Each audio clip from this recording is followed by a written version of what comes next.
인천의 바나다 마즈입니다. 오늘 저희가 반할 장소는요. 어디게요? 바로 강화도! 저희가 강화도를 몇 번 가봤지만 강화도 여행의 끝판왕이 남아있더라고요. 바로 강화도 스토리 워크! 그럼 강화도는 어떤 역사를 품고 있는지 함께 마주하러 가보실까요? 고고싱!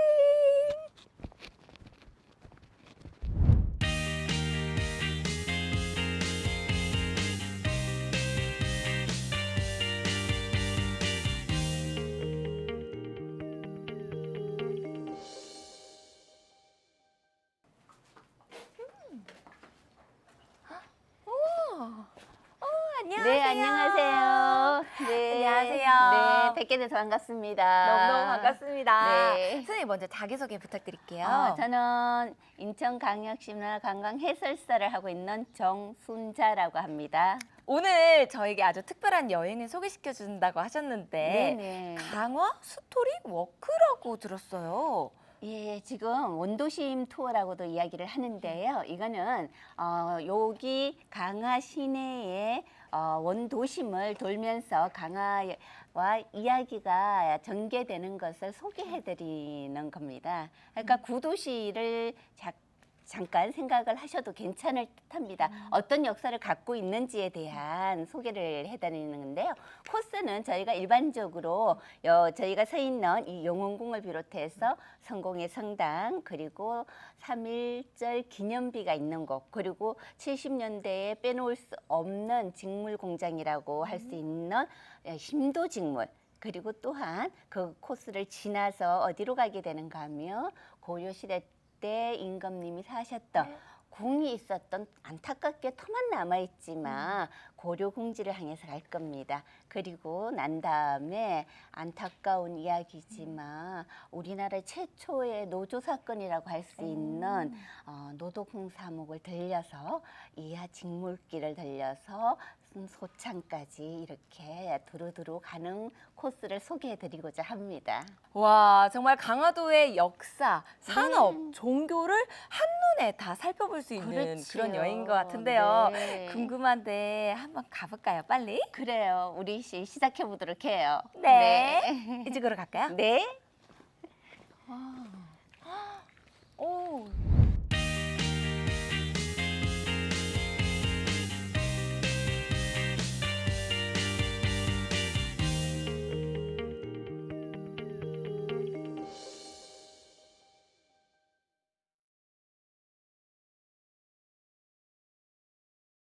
네, 이곳은 용원궁이에요. 용원궁은 궁이요? 네. 궁은 약간 왕들이 사는 곳 아닌가요? 그렇지요. 근데 여기는 궁이라고 이름이 붙여져 있는데 우리가 고종 임금님께서 사셨던 운흥궁처럼 그런 의미라고 생각을 하시면 되는 겁니다.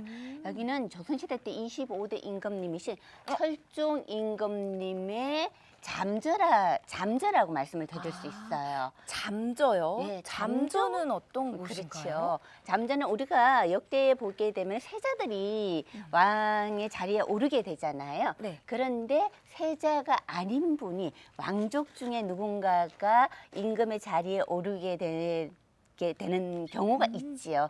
그랬을 경우에 그분이 사셨던 곳을 잠저라고 하는데 철종 임금님의 잠저는 두 곳이에요. 어디요? 서울 낙원동 경행방이 하나가 있고 그리고 강화에 있습니다. 왜 그러한가 하면은 안타깝게도 철종 임금님께서는 유배를 당해서 이곳으로 오시게 되는데요. 바로 민진용이라고 하는 분이 배다른 형인 해평군을 임금의 자리에 올리려고 한다라는 용모 사건이 발견됨으로 인해서 그들은 사살을 당하고 그 가족들은 연좌제로 강화로 유배를 오시게 된 겁니다. 그래서 처음부터 이 임금님께서는 본도에 계셨던 것이 아니라 교동도에 계셨었어요. 그러다가 한 2주 정도 거기에서 사시다가 본도로 오셔서 머물러 사셨던 곳이 바로 여기 용원궁인데요. 철종께서 머무시던 곳? 그렇다고 볼 수 있지요. 실질적으로 여기에 머물러 계셨는지는 모르겠지만 네. 여기가 사랑채가 되고 저희가 처음에 봤던 건물이 안채가 안채. 되는 겁니다. 그리고 저 뒤쪽에 비각이 있는 곳이 철정 임금님께서 머물렀던 공간이라는 것을 표시하는 철정조 잠조국이라고 하는 비석이 세워져 있는 것을 볼 수가 있어요. 해수사님, 그러면은 다음 장소는 어딘가요? 예, 우리 성당으로 한번 가볼까요? 성당이요? 네, 성공의 성당이 있습니다. 가보겠습니다. 아, 바로 이어져 있나 봐요. 네, 네.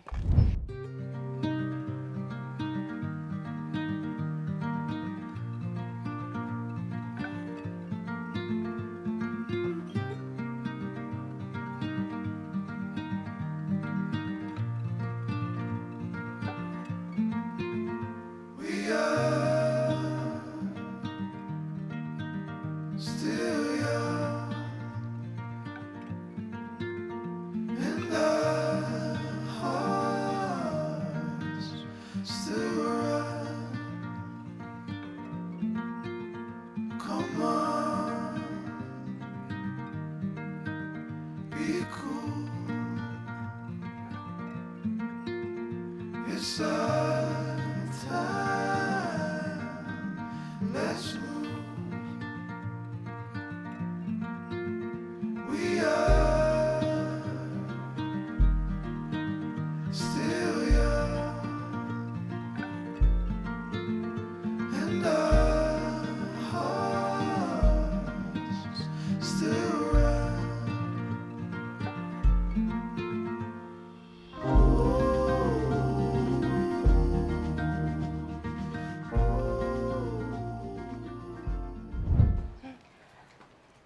네. 우와. 예쁘죠? 네. 예, 여기는 강화 성공의 성당입니다.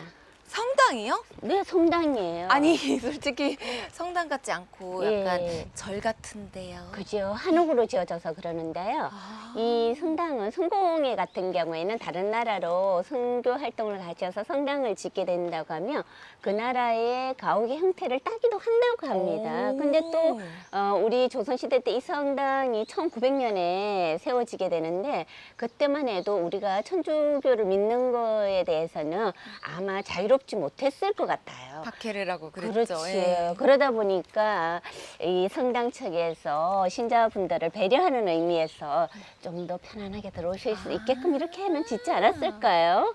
아. 네.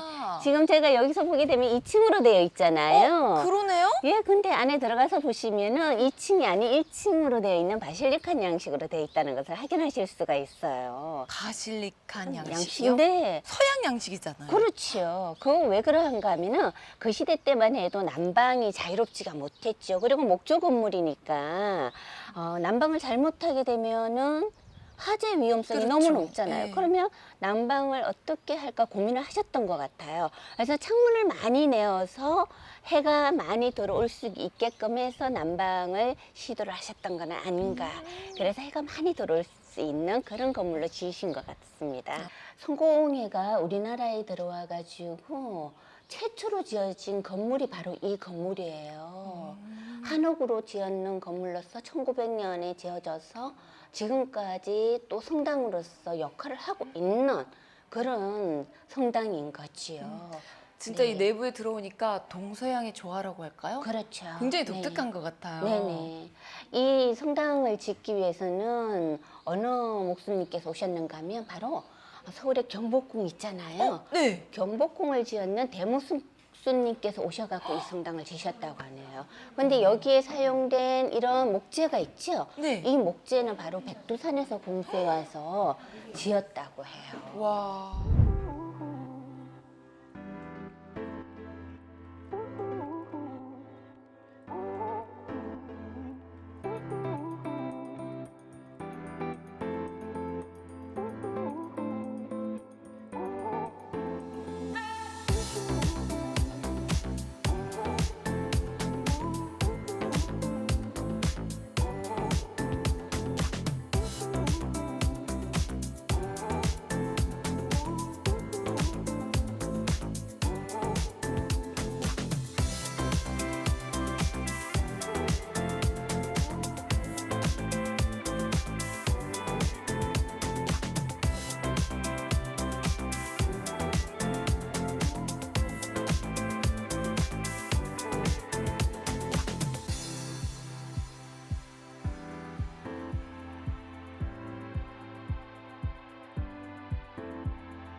다음은 우리 3.1절 기념비를 구경하실 거예요. 원래 이 비석은 여기에 있었던 건 아니에요. 옮겨진 건데요. 온 위치는 이쪽에 교회가 있는 곳이 있었어요. 거기에서 직결했던 장소였기 때문에 거기에 비석이 세워져 있었지만 거기가 복잡하고 그리고 여기가 공원화되다 보니까 여기로 옮겨왔는 3.1절 기념비가 되겠습니다. 3.1절은 뭐 저희가 알기에 서울에서만 일어났을 것 같지만 그렇지 않습니다. 전국에서요. 그렇지요. 강화에서도 예외는 아니었어요. 왜 그러면 3월 1일일까요? 왜?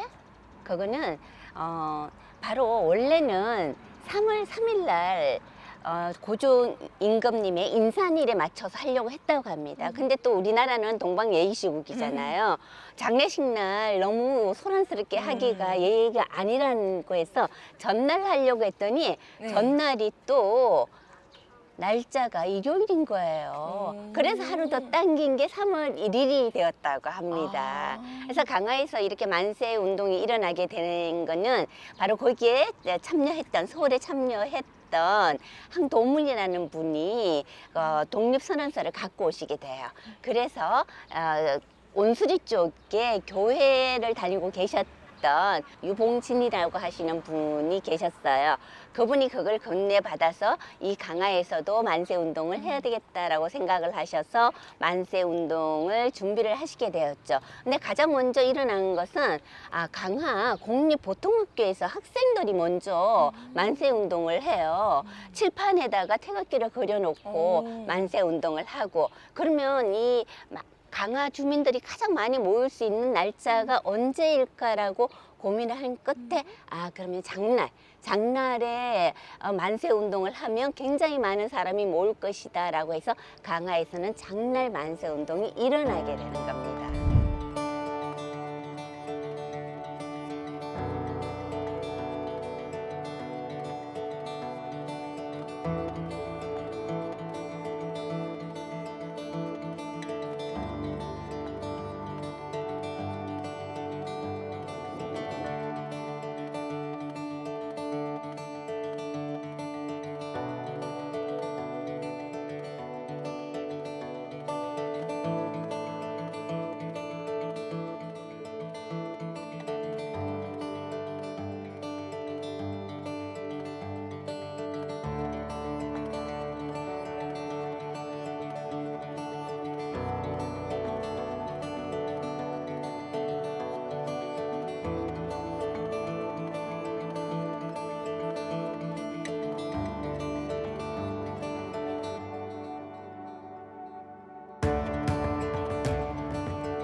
선생님, 네, 굉장히 굴뚝이라고 하지 않았나요? 맞아요. 굉장히 크지요. 네? 아니, 저는 조금 작아서 깜짝 놀랐어요. 굴뚝은 원래 그래요? 엄청 높지 않나요?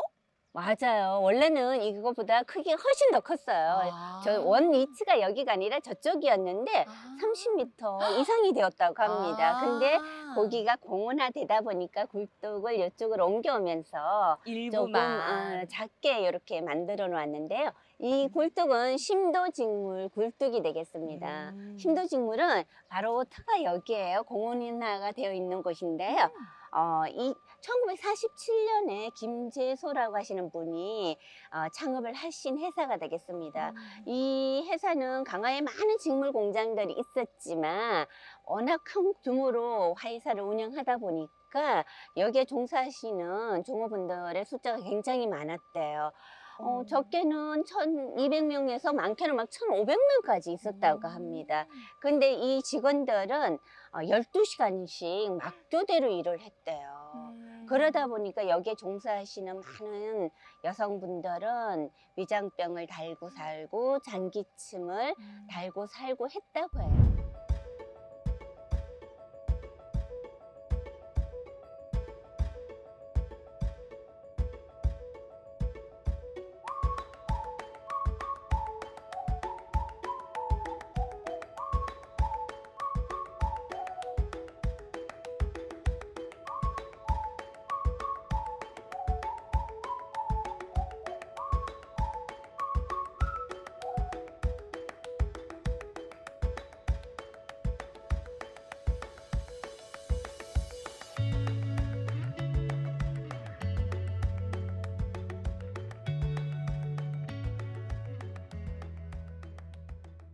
고려궁지라고요. 네네. 고려궁지 어떤 곳인가요? 예, 고려궁지는 바로 고려시대 때 임금님이 사셨던 궁이 있었던 터만 남아 있어서 오. 고려궁지라고 해요. 터만 남아 있다고 말씀을 드렸는데 들어와서 보시니까 건물이 좀 있어요. 네. 그렇죠? 그거는 왜 그런가 하면은 여기 터만 남아 있던 곳에 조선 시대에 들어와서 강화를 관리하는 간청이 들어서 있는 겁니다. 근데 좀 아쉽지만 간청의 모습도 모두 남아 있지는 않고 몇 개의 건물만 남아 있는 것을 이렇게 보실 수가 있어요. 저희 뒤에 있는 이 건물은 동헌이라고 해서 유수님께서 직무를 보셨다고 하는 건물이 되겠습니다. 이 조선시대 때 우리나라는 4대 유수부가 있었다고 하네요. 동서남북에 한 개씩 유수부를 두었는데요. 그 유수부의 책임자가 바로 유수님이세요. 근데 유수님은 지금으로 이야기를 하면 어느 정도의 직책을 갖고 계신 분인가 하면은 차관 정도의 오. 직책을 갖고 계셨다고 해요. 굉장히 높으신 분이네요. 그렇지요. 근데 강화 유수님 같은 경우에는 인조 임금님 때에 와서는 바로 정이품으로 승격을 시키고 지금으로 얘기하면 장관 정도 되는 직책으로 승격을 시킵니다. 왜 그러한가 하면 정물호란을 겪고 우리는 병자호란이 일어나기 전에 1627년에 후금이라는 나라가 쳐들어와서 전쟁이 일어나게 되는데요. 그때 임금님이 인조 임금님이세요. 그래서 인조 임금님께서는 피난을 강화로 오셨던 겁니다. 그래서 강화에서 80일에 걸친 피난을 하시고 후금과 강화 조약을 맺고 한양으로 돌아가실 수가 있었던 거지요. 그래서 한양으로 돌아가시고 난 다음에는 강화를 보장지처럼 만드셨어요. 제2의 수도의 역할을 할 수 있는 곳으로 만드셨던 거지요. 선생님, 제가 지금부터 네. 국사 선생님이라고 모셔도 되겠습니까? 아우, 아닙니다.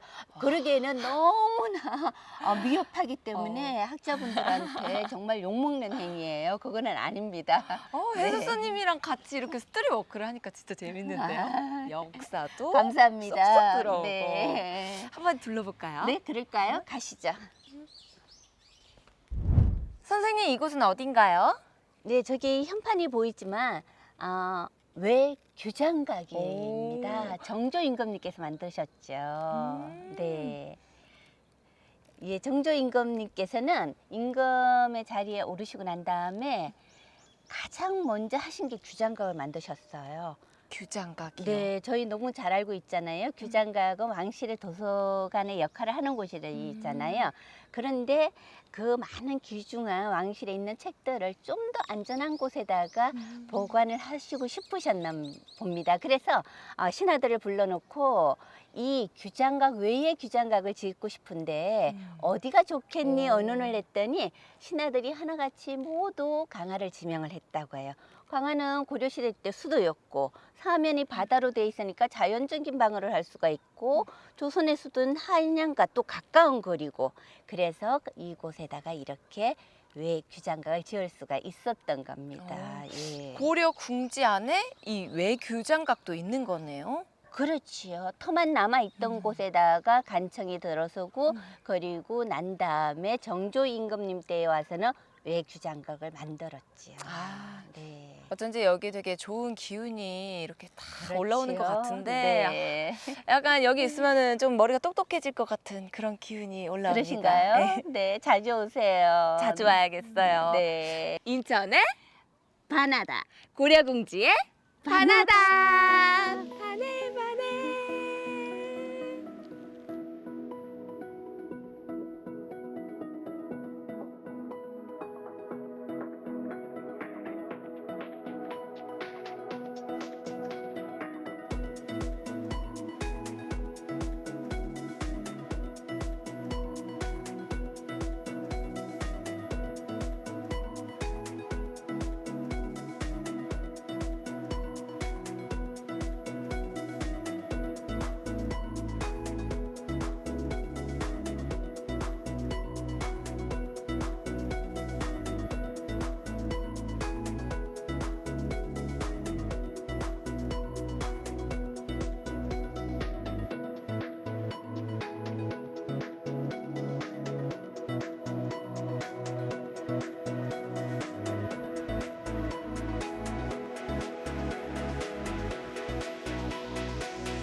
여러분, 오늘 저와 함께 떠난 강화 스토리워크 어떠셨나요?